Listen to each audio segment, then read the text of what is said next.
Yes. All right. I'm so excited that I can be with you guys today and talk about your film, Hostile. Sorry, I do Hostile Exchange. Yes, I got it. I knew I would like kind of mess that up. But can you introduce yourself and explain like how you're connected to the film, and then we'll just go from there. Jessica? Yeah, sounds great. Yes, thank you for having us. Very much appreciate being back with Cinema Femme. So I'm Jessica Sharples. I'm the writer, star, and EP of Hostile Exchange. This is my second short film. I wrote it based on a true story, which we can get into a little bit later, and just had to get my emotions on the page. Didn't have an intention of making it. And Sam and I are in the same writers group, and I brought it there just for fun. It was like my first attempt at comedy and everyone loved it and everyone was like, you have to make this, and I was like, okay. So reached out to Sam, we got coffee, and she actually offered to be the director before I asked her, so it was just like complete Offer. alignment. That's Complete great. alignment from the beginning. But Yeah. yes, that is me on the project. Sam? Yeah. Yep. Hi, I'm Sam Miller. I'm director, producer, and also EP on the project. And I'm sure both of us will wear 1,000 more hats. Yeah, Jess and I have been in the same writers group. I'm not exactly sure when you joined, but I joined almost 8 years ago. I'm like Wow. pinning a little note in my calendar to send the guy that runs it. He's lovely. A little note say, "Oh, happy 8th anniversary." Jess put the script up, I think twice, maybe once at the end of last year and once at the beginning of this year, and I loved it. I mean, I was Mhm. the first time I saw it presented in our writers group, I was truly cackling. I think it was the most I've ever laughed in that kind of Zoom, script session. So I Mhm. loved it. And then I was truly honored when she reached out to get a coffee and talk about producing. And then she nicely put it as offered, but I think I more like begged. I was like, please, I That's know what so this needs to great. look like. Yeah, I Yeah. just connected to it immediately. It's such a brilliant piece of writing, and I feel very confident we're going to make an exceptional film. Yes. And Jess, I just loved your first short, Gen 28, that you screened at our online festival. And I just, yeah, I'm so excited. I don't know if you want to go too much into the inspiration for this film, but I thought if you want to just share a little bit. Yeah, absolutely. So Yeah. yes, just like Gen 28, this one is also based on my own personal experience, which I gravitate towards real stories in my writing, just because I think that real life can sometimes be wild and crazier than like anything that we Mhm. can imagine. And just, certain women's issues definitely want to bring awareness to the gravitas and reality of them. So yes, Hostile Exchange is inspired by a very bizarre breakup that I had a long time ago. And yeah, we ended up breaking up because my boyfriend at the time found my diary. I was doing the artist way and writing Mm. my morning pages, Oh, three I pages do a that. day. I do morning Yes. pages every morning, 3 pages. I've been doing it all year so far. Yeah. Hmm. Congratulations. It's Yeah. actually pretty time consuming, it takes dedication. Hmm. And so at the time I was really into that, and we'd been dating for a long time, and it was already like, it had long been over before we broke up. But he found my diary, and instead of being a normal human and just like putting it back, he decided to literally read it from No. cover to cover, which, like, you don't read your morning pages. Like, I No. don't even read them. No. They're just Yeah. stream of consciousness just to clear your mind. Hmm. And Hmm. he like just totally, broke that trust and just like went for like it's so bizarre. Like, I don't know anybody who would do that, but he did. So we broke Wow. up. We broke up, but we had to meet in person to finalize some things about the breakup. And so I was living in LA at the time. He was living in Sonoma, and we had to drive and meet in the middle of the California Oh, desert to like do wow. this. And it was very intense and felt like a Western being out there. And like, I had just moved to LA as well, so I hadn't experienced the West. And I was just like, oh my God, like, are we in a standoff right now? What's happening in the middle of this desert? And I was like, Yeah. this has to be a movie. So eventually, yeah, wrote it into the script, and just am trying to find the comedic relief in like Yeah. a horrible situation like that. No, I think that's great. And Sam, can you talk about like how this film spoke to you? Because obviously you're really excited about it, and I'm excited about it too. But what were the things that stood out to you? So first I have to stop myself from cackling as Jess describes the real situation and how that led to the page, because I think she did a brilliant job of embedding it not only with emotion and truth, but she really did reposition this sort of trauma into something very entertaining.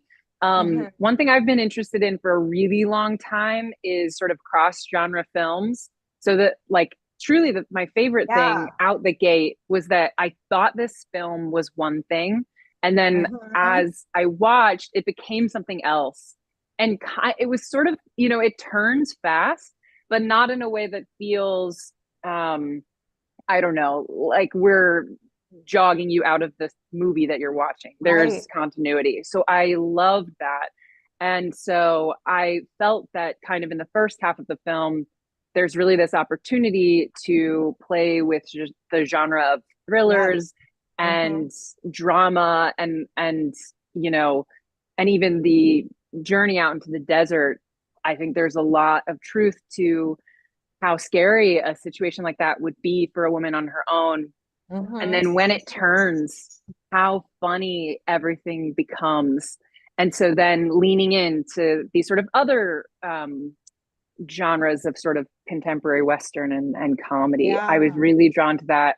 I also think we've all been through breakups and Mhm. they're very intense in the moment.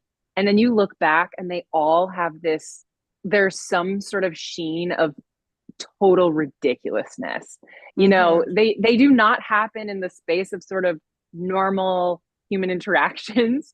And Right. most breakups, there are tragic breakups, of course, but most of them you can look back like, oh my God, what? This is ridiculous. Yes. And so I think people relate to that. And Mhm. so I just Mhm. find that there's sort of all these sort of tendrils in the film that are very relatable, and I hope we continue to position them as we make the film into something very entertaining.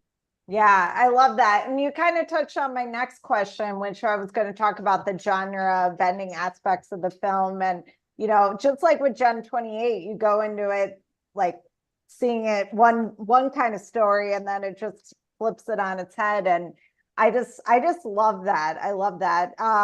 Jess, did you want to talk about how you were playing with different genres for this film?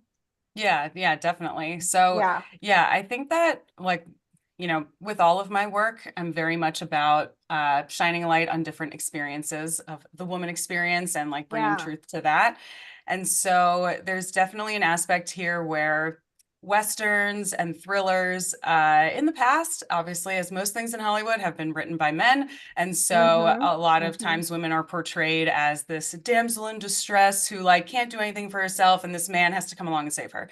I feel like with this film, we can reclaim the Western and reclaim the thriller and be like, hey, Awesome. she's her own hero and she can get herself out of this situation. She can reclaim her power whenever she wants.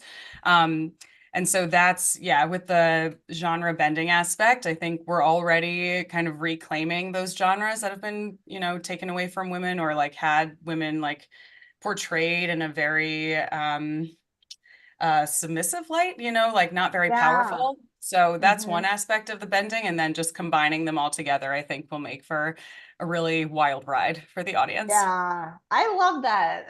That is so cool. And a Yeah. question. Oh, go ahead, Oh, I was Sam. just going to say, Jess and I Yeah. were talking yesterday, and I love this discussion too, which is that, the history of film is inherently patriarchal because it was mostly studios were run by men, a lot of the decisions were Mm-hmm. made by men, the Hmm. films were being written by men. And so, even our sense of the hero's journey is a Yeah. very masculine journey. In fact, I thought of this as we were talking just now. I once read this quote, I think by Britt Marling, and she talked about how the Mm. hero's journey is sort of, I don't know how how PG you want to keep this, but that Oh it no, that's all right. okay, Yeah, great. let's Okay, get great. real. It's all good. Yeah. About how it looks, the hero's journey of sort of we you start the story, there's an inciting incident, and then there's sort of like drama, and then a climax, and then resolution. Looks very much like the male pleasure experience. And females don't experience the world that way at all. And I always think of her when I think about that this sort of stereotype of the hero's journey is masculine. And so I also think that bending genre is just, it's not even something we're necessarily trying to like set out to do. We sort of have to do it. It's a necessity, I think, to kind of really portray the female experience. Yeah. I love that. And do you guys want to touch on any of the other people that are involved? Because it's the person that's playing the X, or soon to be X, if you want to talk about him or any of the other crew. So we'll start with Jess. You want to talk about that? Yeah, definitely. So Joseph Kidawski is playing Manny, my ex, and he read it at our writers group. He's also been a part of the group for a long time. And so I immediately cast him when we did the readings, because he's just a phenomenal actor and just can do comedy, drama, anything you throw at him. And he played Manny in both of the workshops, and he just crushed it. And he also, interestingly enough, he actually knows my ex-boyfriend. So he like has that reference point for the real person. And so like during that first workshop, I was like, oh yeah, you remember this one? And he's like, oh yeah. And he just like got it immediately. So he has a reference point. He's an amazing actor. So very excited to have him on board. And then Sam is inviting one of her friends to play my roommate, who, I don't know if Sam, you want to talk about him a little bit? Sure. Casey Ford Alexander is playing the roommate. He's going to be perfect. He's going to bring a little bit of joy and a little support for Gemma. And then we have a character at the end, our cowboy Bob, which Jess and I are really excited about, because the aforementioned lovely gentleman who runs our writers group, we love him. We credit him with a lot of or I definitely credit him with a lot of his supporting me in writing and directing.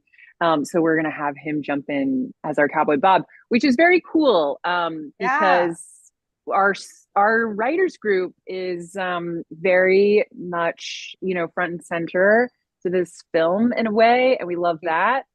I think as far as other crew members, Jess and I are really, really lucky to both know a lot of amazing below the line talent who are excited to join us. Though we have more crew members will have to sign on to the project in the next few weeks.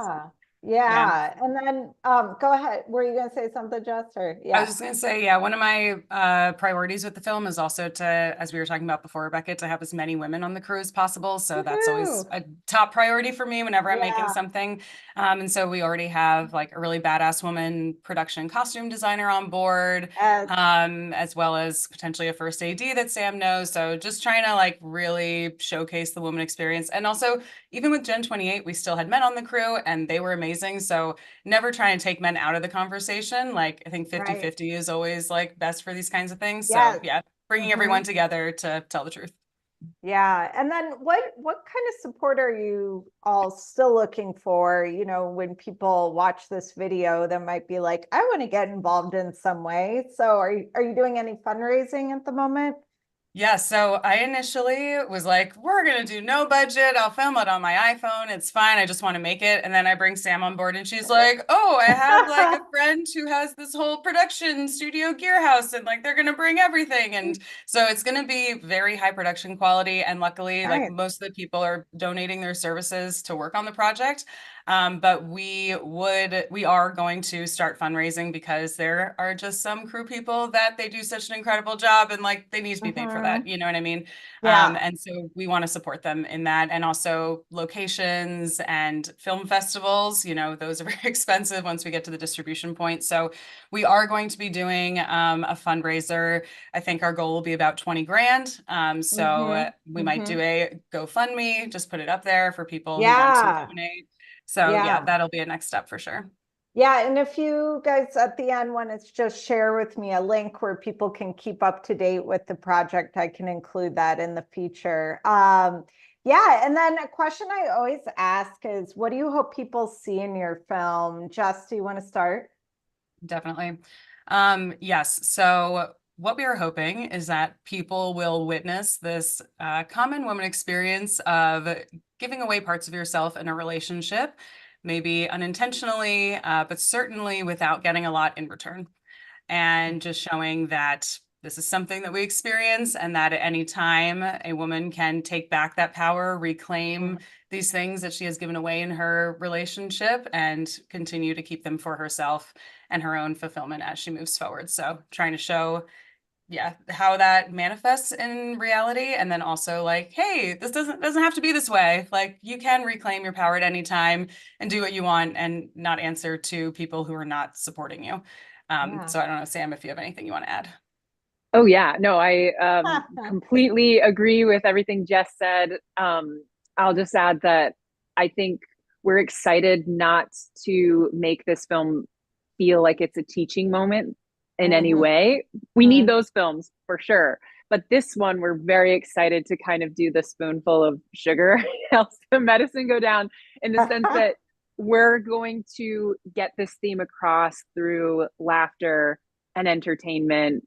And we have every expectation that, you know, we have amazing musical partners, and you know, we have such a vision for the aesthetic of the cinematography and the editing and the coloring and everything, that we really hope to make something highly watchable and fun that has this very important theme embedded in it.